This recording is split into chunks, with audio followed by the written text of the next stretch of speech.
नमस्कार प्यारे बच्चों, मैं आपकी भाषा शिक्षिका डॉक्टर अनीता चौहान। हम अध्ययन कर रहे थे संस्कृत और हिंदी व्याकरण का। इससे पहले हमने प्रत्यय उपसर्ग पढ़े। संस्कृत और हिंदी का व्याकरण में साथ साथ में इसलिए लेकर चल रही हूँ क्योंकि माध्यमिक के बच्चों को हिंदी और संस्कृत, हिंदी में ही तीसरा जो पेपर है आपका वो संस्कृत का है, इसलिए संस्कृत का बेसिक ज्ञान होना आपको नितांत आवश्यक है। इसलिए हिंदी और संस्कृत को हम मिला करके पढ़ रहे हैं, अध्ययन कर रहे हैं। आज हमारा टॉपिक है अलंकार। अलंकार अध्ययन करने से पहले हम जान लें कि अलंकार है क्या। अलंकार जो है उसी तरीके से है जैसे कि स्त्री के लिए आभूषण, उसी प्रकार से जैसे कि कोई स्त्री बिना आभूषण के बहुत सरल सहज सी दिखती है, लेकिन यदि वो आभूषण धारण कर लेती है, गहने पहन लेती है, तो वो पहले से और अधिक लालित्यवान, मनोरम, सुंदर, सौंदर्यवान या पहले से ज़्यादा सुंदर दिखने लगती है। उसी प्रकार से काव्य की शोभा बढ़ाने वाले जो तत्व हैं वो अलंकार हैं। जैसे आभूषण स्त्री की शोभा बढ़ाते हैं, नारी की शोभा आभूषणों से बढ़ती है, उसी प्रकार से जो काव्य है उसकी शोभा बढ़ाने वाले जो तत्व हैं उनको अलंकार कहते हैं। वैसे काव्य के सौंदर्य को बढ़ाने वाले तत्वों में रस भी है, छंद भी है और अलंकार भी है। हम रस छंद का अध्ययन आगे करेंगे, आज हम अलंकारों का अध्ययन करेंगे। तो अलंकार जो है वो काव्य में शोभा बढ़ाने का कार्य करते हैं। जब किसी कविता कामिनी में अलंकारों का प्रयोग कर लिया जाता है तो वो पहले से और अधिक सौंदर्यवर्धक हो जाती है। ये एक बहुत छोटी सी परिभाषा है अलंकारों की। आगे चलते हैं। जो अलंकार हैं वो दो प्रकार के हैं बच्चों। कौन कौन से देख लीजिए, शब्दालंकार और अर्थालंकार। आपको पता है कि काव्य में दो प्रकार से प्रयोग किया जाता है अलंकारों का।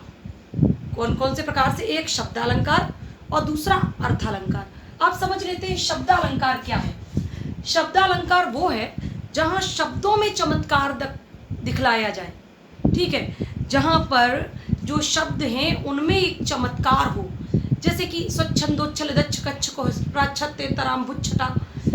इसमें कोई विशेष अर्थ नहीं है, लेकिन ये जो शब्द हैं, जो शब्द गुंछ बना हुआ है, उससे जो चमत्कार आता है, कविता सुनने में जो एक आकर्षण आता है, उस चमत्कार को शब्दालंकार कहते हैं, है ना। तो जहां पर शब्दों का चमत्कार हो वो शब्दालंकार है, और जो कि अर्थ से ही पता चल रहा है। अर्थालंकार क्या हो सकता है? अर्थालंकार वो है जो अर्थ में मतलब जिसमें अर्थ के प्रयोग से विशेष चमत्कार दिखाया जाए। काव्य में अर्थ में जो चमत्कार हो, शब्दों में कोई चमत्कार हो ना हो, लेकिन उसके अर्थ में यदि ध्वनि है, ध्वन्यात्मकता है, अर्थ में व्यंग्यात्मकता है, अर्थ में भिन्नार्थक निकल रहे हैं, अर्थ में विशेष चमत्कार दिखाई दे रहा है। कठिन भाषा की ओर न जाते हुए बहुत सरल भाषा में समझ लो कि अर्थ में जो विशेष चमत्कार कहीं पर निकल कर आता है तो उसको अर्थालंकार कहते हैं। ये हमारे प्रकार हो गए शब्दालंकार के और अर्थालंकार के। हम अर्थालंकार आगे पढ़ेंगे। आज हम पढ़ेंगे शब्दालंकार। शब्दालंकार क्या है? शब्दालंकार मैं बता चुकी, जहां शब्दों के द्वारा काव्य में चमत्कार उत्पन्न किया जाए वो शब्दालंकार है। बार बार जो मैं बोल रही हूँ उसका कारण यही है कि आप चाहे तो अपनी नोटबुक में इसे लिख भी सकते हैं, ठीक है। अब देख लीजिए आपके जो पाठ्यक्रम में प्रमुख शब्दालंकार कौन कौन से हैं। एक तो अनुप्रास है, दूसरा यमक है और श्लेष है। तो इन तीनों का आज हम अध्ययन करते हैं। चलिए, सबसे पहले आता है हमारा अनुप्रास अलंकार। अनुप्रास अलंकार कहता है कि जहां पर व्यंजन वर्णों की आवृत्ति होती है। व्यंजन आप लोग जानते होंगे भाई, वर्णमाला में दो प्रकार के वर्ण होते हैं, एक होता है स्वर और दूसरा होता है व्यंजन। स्वर कौन से हैं? संस्कृत में देखा जाए तो अ ई उ री र ए औ, ये सब स्वर हैं।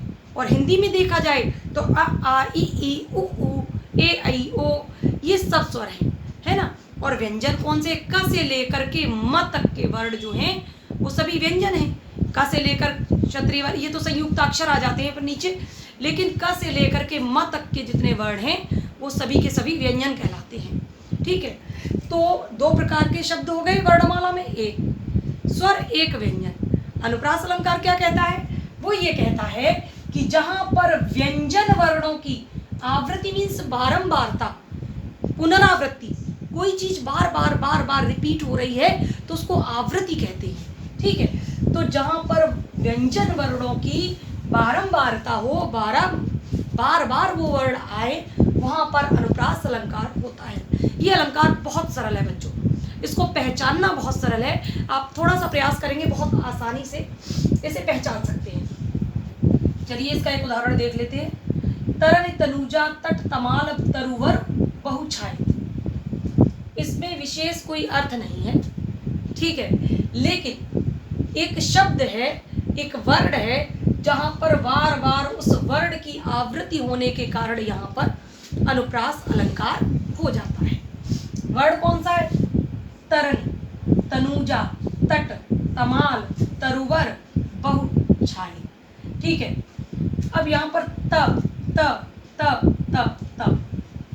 वर्ण की जो आवृत्ति है वो बार बार हो रही है, जिसके कारण यहाँ पर अनुप्रास अलंकार की पुष्टि होती है। समझ में आ गया होगा। आगे चलते हैं। यमक अलंकार। यमक अलंकार क्या कहता है? इससे थोड़ा सा एक कदम आगे है हमारा यमक अलंकार। ये कहता है जहां पर एक ही शब्द की अनेक बार भिन्न अर्थों में आवृत्ति हो, आवृत्ति बारंबारता, वहां पर यमक अलंकार होता है। शब्द एक हो, ध्यान रखिए यहाँ पर वर्ण था एक अक्षर, जहां एक अक्षर की बारंबारता हो वहां अनुप्रास है। यहाँ क्या कह रहा है? वर्ण, शब्द, माफ कीजिए शब्द, जहां पर एक ही शब्द अनेक बार आए और उसके अर्थ भी अलग अलग हो, तो वहां पर यमक अलंकार होता है। कैसे? देखिए, कनक कनकते 100 गुनी, मादकता अधिकाय, या खाए बौराए जग, वा पाए बौराए। ये बहुत ही रिपीटेड उदाहरण है, जब से मैं पढ़ी हूँ तब से चल रहा है अब तक। याद करना बिल्कुल सरल नहीं है। और देख लीजिए, कनक कनकते, ये कनक शब्द 2 बार आया। पहला कनक ये है और दूसरा कनक ये है। कनक कनकते 100 गुनी, मादकता अधिकाय, या खाए बौराए जग, और वा पाए बौराए। अब देखिए, शब्द तो एक ही है ना, शब्द क्या है यमक अलंकार की? एक ही शब्द होना चाहिए, तो कनक शब्द एक ही है, लेकिन अनेक बार अगर प्रयुक्त हो रहा है और उसके अर्थ भी भिन्न भिन्न है, तो ये एक से ज्यादा बार प्रयुक्त हो रहा है, ठीक है, और इसके अर्थ कैसे भिन्न भिन्न है वो समझ लीजिए। या खाए बौराए जग, तो जो पहला कनक शब्द है उसका अर्थ है धतूरा। इस कनक को अगर कोई खा ले तो वो बौरा जाता है, यानी कि पागल हो जाता है। और दूसरा कनक शब्द जो है उसका अर्थ है सोना। ओके, सोना, सोना यानी कि स्वर्ण, जिससे आभूषण बनाए जाते हैं। और इस सोने को जो प्राप्त कर लेता है वो बौरा जाता है ना। इस संसार में कनक की मादकता बहुत अधिक है। जो कनक है, ये कहा जा रहा है कि संसार में कनक बहुत अधिक मादक द्रव्य है। एक को जो पा लेता है वो बौरा जाता है, एक को जो खा लेता है वो बौरा जाता है। तो यहाँ पर इस प्रकार से यमक अलंकार की पुष्टि होती है। दूसरी चीज, इसी का दूसरा उदाहरण मुझे मिला, अच्छा था इसलिए आप लोगों के लिए लिख लिया। खग कुल कुल कुल सा बोल रहा, किस लय का आंचल डोल रहा। देखिए यहाँ पे क्या, खग कुल मीन्स पक्षियों का समूह। पहला कुल शब्द है उसका अर्थ है समूह, और दूसरा जो कुल शब्द है उसका अर्थ है कलरव। ठीक है, शब्द एक ही है, यमक अलंकार के अनुसार एक ही शब्द है कुल, लेकिन वो 3 बार प्रयुक्त हुआ है।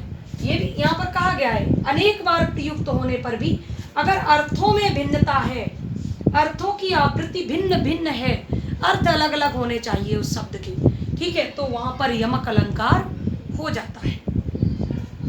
खगकुल, खगकुल मीन्स खगों का, पक्षियों का जो समूह है, तो पहले कुल शब्द का अर्थ क्या हो गया? समूह।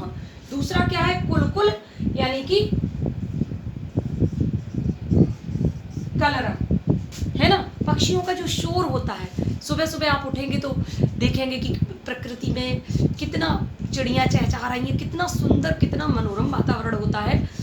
तो जो पक्षियों का कलरव है, उस कुल का अर्थ है कलरव, है ना, और पहले कुल का अर्थ है समूह। तो इस प्रकार से ये भी हमारा यमक अलंकार हो गया, ठीक है। तो किसलय का आंचल डोल रहा, तो ये इसका यमक अलंकार का दूसरा उदाहरण था। अब हम चलते हैं तीसरे अलंकार की ओर, श्लेष अलंकार की ओर। श्लेष अलंकार ये थोड़ा बहुत यमक से मिलता जुलता है, लेकिन फिर भी बहुत अंतर है। यमक और श्लेष में पहचानना थोड़ा सा कठिन है। अनुप्रास और यमक में बहुत आसानी से अंतर किया जा सकता है, लेकिन श्लेष और यमक में थोड़ी सी भिन्नता है। देखिए क्या, जहां किसी शब्द के एक बार प्रयुक्त होने पर उसके अर्थ भिन्न भिन्न हो जाते हों, जहां पर कोई शब्द एक बार प्रयुक्त हो लेकिन उसके अर्थ जो है प्रत्येक के लिए भिन्न हो, वहां पर श्लेष अलंकार होता है। अब कैसे होता है देखिए, रहीमन पानी राखिए बिन पानी सब सून, पानी गए न उबरे मोती मानुष चून। तो रहीम दास जी का दोहा है कि रहीम दास जी कहते हैं कि सदैव पानी रखिए, हर व्यक्ति को अपने पास पानी रखना चाहिए, ठीक है। बिन पानी सब सून, क्योंकि जिसके पास पानी नहीं है उसके पास कुछ भी नहीं है। संसार में बिना पानी के सब शून्य है, ये कहना चाह रहे हैं वो। लेकिन यहाँ पानी शब्द 3 बार आया है, लेकिन जो तीसरा पानी शब्द है ये हमारा श्लिष्ट है, ये हमारा श्लिष्ट है, ठीक। देखिए श्लिष्ट कैसे है? श्लिष्ट ऐसे है क्योंकि ये जो पानी शब्द है इसके अर्थ 3 हैं। इस पानी शब्द के 3 अर्थ हैं और इसी पानी शब्द के कारण यहाँ पर श्लेष अलंकार हो जाता है। कैसे? रहीमन पानी राखिए बिन पानी सब सून। रहीम दास जी कह रहे हैं कि पानी, सबके पास पानी रखना चाहिए, बिना पानी के सब कुछ शून्य है। अब आप सोचेंगे कि पानी क्या है, पानी क्यों रखना चाहिए, क्या? लेकिन जो तीसरा शब्द है पानी, पानी गए न उबरे, पानी के बिना सब कुछ उबरे यानी व्यर्थ हो जाता है, मोती मानुष चून। ये तीसरा जो पानी शब्द है वो पूरे दोहे को क्लियर कर देता है, स्पष्ट कर देता है। पानी के बिना सब व्यर्थ है, मोती मानस और चून। यदि स्वाति नक्षत्र की बूंद सीप में न गिरे तो मोती नहीं बन सकता, है ना। यानी कि पानी से ही सीप में मोती बनता है। तो यदि पानी ना हो तो मोती का निर्माण नहीं हो सकता, यदि पानी ना हो तो मनुष्य। अब मोती के लिए जो है वो पानी अलग अर्थ में है, मनुष्य के लिए जो है वो पानी प्रतिष्ठा है। जिस व्यक्ति की समाज में कोई प्रतिष्ठा नहीं है वो व्यक्ति व्यर्थ है। संसार में जीवन के लिए प्रतिष्ठा, प्रत्येक व्यक्ति के लिए प्रतिष्ठा नितांत आवश्यक है। और प्रतिष्ठा से मैं ये एक बात कहना चाहती हूँ कि प्रतिष्ठा का जो सबसे बड़ा, प्रतिष्ठा यूं ही नहीं बनती, प्रतिष्ठा के पीछे होता है परिश्रम, हार्ड वर्क। आज किया हुआ आपका परिश्रम कल आपको प्रतिष्ठा दिलवाएगा। कोई भी चीज जीवन में प्रकृति आपको वही देती है जिसके योग्य आप होते हैं, और योग्यता ऐसे ही नहीं आती, किसी शॉर्टकट से नहीं आती। योग्यता आपसे परिश्रम मांगती है। तो यदि आप चाहते हैं कि जीवन में आपको प्रतिष्ठा की प्राप्ति हो तो सबसे पहले आपको परिश्रम करना होगा। परिश्रम करके इस योग्य बनना होगा कि आप समाज में अपनी एक जगह बना सकें, अपनी एक प्रतिष्ठा बना सकें। और उसके लिए ज्ञान की बहुत आवश्यकता है, योग्यता की बहुत आवश्यकता है। योग्यता अर्जित करने के लिए भी परिश्रम की बहुत आवश्यकता है, और ज्ञान बिना अध्ययन के नहीं हो सकता। तो बात वहीं आ जाती है कि आज आप अगर अध्ययन करते हैं, मन लगा करके पढ़ते हैं, तो कल आप अपने लिए, आज का परिश्रम कल आपके लिए योग्यता अर्जित करेगा। जो योग्यता आपके अंदर होगी वो आपके लिए प्रतिष्ठा अर्जित करेगा। ये छोटा सा मैसेज था मेरा आपके लिए। आगे चलते हैं। और चून, चून मीन्स भी होता है पानी। अगर आटे में पानी न डाला जाए तो वो आटा व्यर्थ है, उससे रोटियां नहीं बन सकती। तो ये रहीमदास जी का दोहा था। इस जो तीसरा पानी शब्द था वो श्लिष्ट था। उसका मोती के लिए वर्षा का, स्वाति नक्षत्र की जो बूंद गिरती है उस जल का आशय है। यहाँ पर स्वाति नक्षत्र की बूंद से आशय है। मोती के लिए चमक, चमक समझ लीजिए, ऐसे देखिए। जो मोती है वो स्वाति नक्षत्र की बूंद से बनता है, तो उसके लिए पानी नितांत आवश्यक है। लेकिन यदि उस मोती में चमक नहीं है तो वो मोती मोती नहीं है। चमक, जौहरी ऐसे देख करके बता देता कि कितना अच्छा मोती, इस मोती की क्या कीमत है। यानी कि मोती अपनी चमक से जाना जाता है। संसार में व्यक्ति, मनुष्य, मानुष यानी मनुष्य अपनी प्रतिष्ठा से जाना जाता है इस संसार में। और चून जो है वो पानी डालने के बाद ही उपयोगी होता है। इसी प्रकार से ये तीनों चीजें तभी उपयोगी हैं जब इनके पास ये चीजें हैं, तो इनके बिना ये व्यर्थ है। रहीमदास जी ने यही कहने की कोशिश की है, देख लीजिए, कि पानी गए न उबरे, बिना पानी के तीनों चीजें व्यर्थ हैं। मोती अपनी चमक के बिना व्यर्थ है, मनुष्य अपनी प्रतिष्ठा के बिना व्यर्थ है, और चून जब तक पानी न डाला जाए तब तक वो उपयोगी नहीं, इसलिए वो भी व्यर्थ है। तो एक पानी शब्द ने मोती, मनुष्य और आटा यानी चून, तीनों के लिए भिन्न भिन्न अर्थ प्रयुक्त किया है। तो भिन्न भिन्न अर्थों की आवृत्ति हुई है, इसलिए यहाँ पर श्लेष अलंकार है। तीनों अलंकार अपने शब्द अलंकार हैं, समझ लिए होंगे। एक बार ब्रीफिंग कर लेते हैं हल्की सी, कि अलंकार जो है वो काव्य की शोभा बढ़ाने वाला तत्व है। जिस प्रकार से नारी की शोभा उसके गहनों आभूषणों से होती है बच्चों, उसी प्रकार से काव्य की शोभा अलंकारों से होती है। अलंकार का अर्थ भी आभूषण ही है, ठीक है। अलंकार यानी आभूषण। अलंकार दो प्रकार के होते हैं, शब्द और अर्थालंकार। आज हमने शब्दालंकार पढ़े थे। शब्दालंकारों में आता है अनुप्रास, जहाँ वर्ड बार बार रिपीट हो रहे हैं, वो होता है हमारा अनुप्रास अलंकार। जैसे यहाँ पर त वर्ड की बार बार आवृत्ति हो रही है, तो ये हमारा अनुप्रास अलंकार हो गया, ठीक। यमक अलंकार में क्या है, एक ही शब्द अनेक बार आए और उसके भिन्न भिन्न अर्थ हो, तो वो हमारा यमक अलंकार हो गया। जैसे कि कनक, कनक शब्द एक से दो बार आया, यानी एक से अधिक बार आया, और उसका अर्थ अलग था। पहले कनक का अर्थ धतूरा था, दूसरे कनक का अर्थ स्वर्ण था, तो यहाँ पर यमक अलंकार की पुष्टि हो गई। हमारा तीसरा अलंकार था श्लेष अलंकार, जहाँ पर एक वर्ड एक बार, कोई अर्थ, वर्ड जो है वो माफ कीजिए, कोई शब्द एक बार प्रयुक्त हो, लेकिन उसका प्रत्येक के लिए अर्थ भिन्न भिन्न हो, तो वहां पर हमारा श्लेष अलंकार होता है। रहीमन पानी राखी, इसमें जो तीसरा पानी शब्द था वो श्लिष्ट था, वो यहाँ पर मोती, मनुष्य और चून तीनों के लिए अलग अलग अर्थों में प्रयुक्त हुआ, इसलिए हमारा यहाँ पर श्लेष अलंकार हो गया। तो आज के लिए बस इतना ही। आज के वीडियो में हमने शब्दालंकार सीखे, अगले वीडियो में हम अर्थालंकारों पर जाएंगे। तो मेहनत करते रहिए, परिश्रम करते रहिए, और इसी के साथ आपके उज्ज्वल भविष्य की कामना करती हूँ। धन्यवाद।